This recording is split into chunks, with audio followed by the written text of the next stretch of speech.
Hey, Screen Magazine, Genna here with actor, director, producer, author, Eriq LaSalle. Eriq, thank you for joining us. Thanks for having me.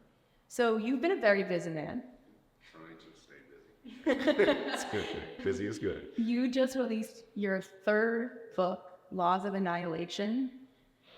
It's the third installment of the Martyr series. Where does this story take readers? Each book focuses their three protagonists, two New York detectives that team up with a female Jewish FBI agent. So what I've done is I've explored cases that personally affect each one. So each book, the protagonist sort of shifts as far as who's the lead. The third book, Laws of Annihilation, focuses on FBI agent Janet Mann. And she's having a rough week. So she gets diagnosed with terminal cancer in the first chapter.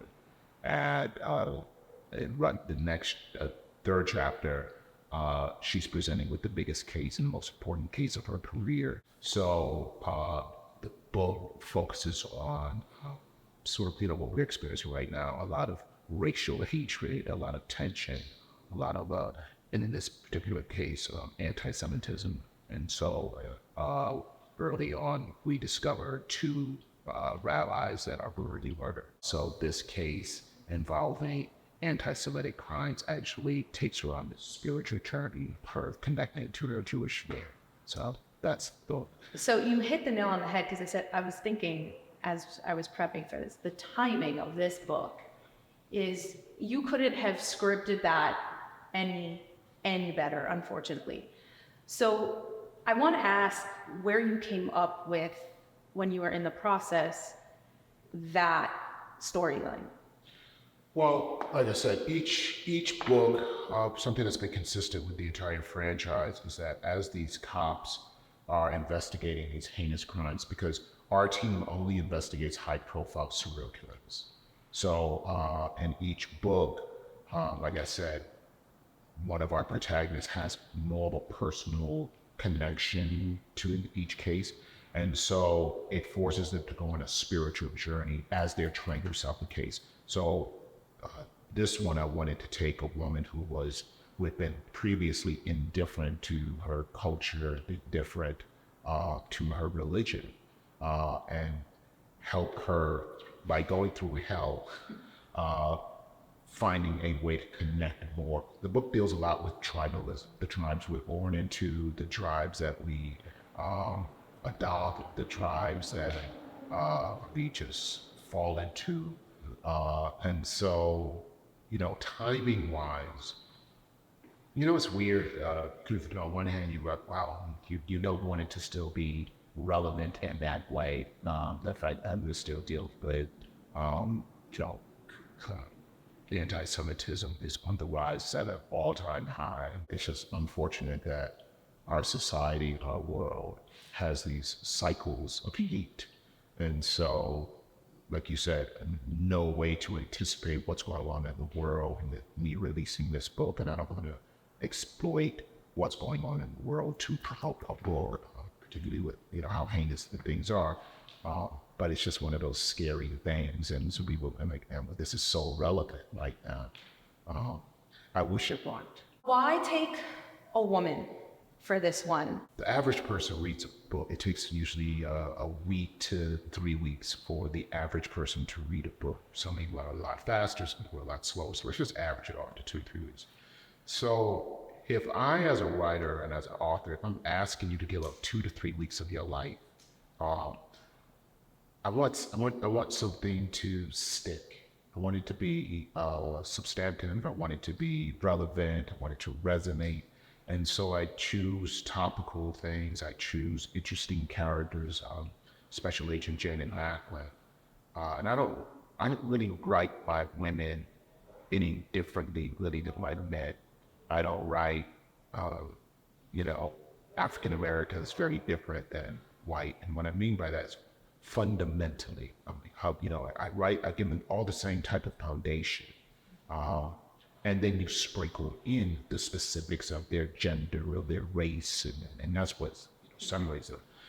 So Jared and Macklin had just been this kick-ass, badass woman who's phenomenal at her job. She's an amazing investigator. She does have some alpha in her, and she comes to this in the first book. She comes to the investigation and basically ends up bonding with these two partners that also I think be best friends. And so I just wanted to write about. I wanted to go outside. And a lot of times they say write what you know. I actually like writing what I don't. Because it makes me learn, it makes me, so I had to, of course, listen to the book as an African-American author. I'm writing a book about a female Jewish FBI agent. Those are three things I have to really research, because I'm neither of those. I feel like you've had some of that research in some of the roles you've played. I mean, she's very, not very similar, but she's, in reading about her particularly, my mind went to Olivia Benson. Right.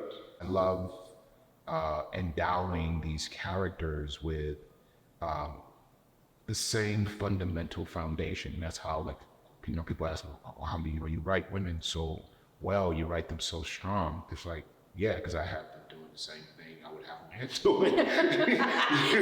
Like, so they're smart, they're determined, they're, they're flawed. How about that notion? You know what I mean? It's We're all flawed. Exactly. And, we all have our strengths and our weaknesses.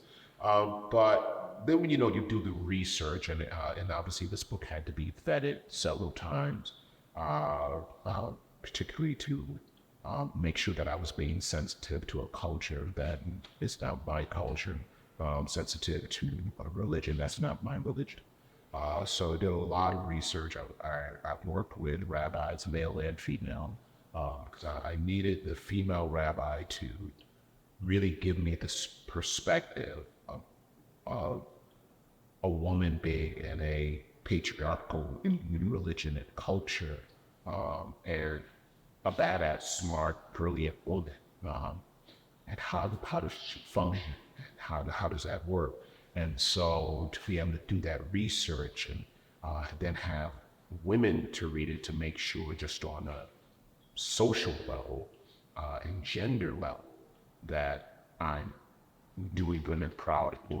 I'm capturing the spirit of a woman abundance, and that comes after. That comes after me putting the foundation of she's great at what she does. She's determined, and so when you take away gender, race, all of that, those are great qualities to have. Being more, it makes for some really, really cool protagonists and really cool characters. It does. You've been involved in Law and Order, SVU, Chicago PD.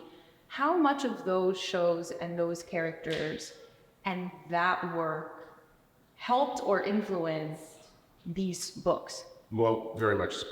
When I was doing ER, we had technical advisors, and our technical advisors were essential.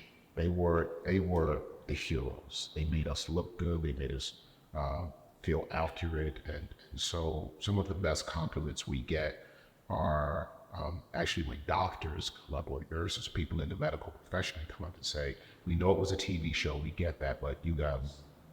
So I respect the technical advisors. Is a major part of my foundation.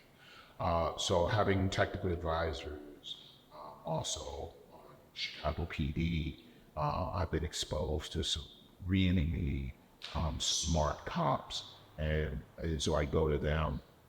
One in particular, Bright Luch, who's the technical advisor and producer of Chicago PD, and everything has to pass, So I have very, you want to be accurate, you want to respect craft, you want to respect gender, you want to respect culture, you want to respect all these things that you might come from.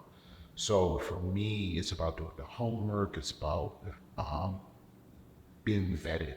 So so for the cop section, I get a human, he says, nope, this is how they would communicate, this is what they would do in the circumstance, this is how you make them super smart, and you just learn all the stuff that you would never know because you're not a cop. So I've been blessed to be able to use that art of this side of my career to help this side of my career, so it makes it more accurate. So that's where it comes from.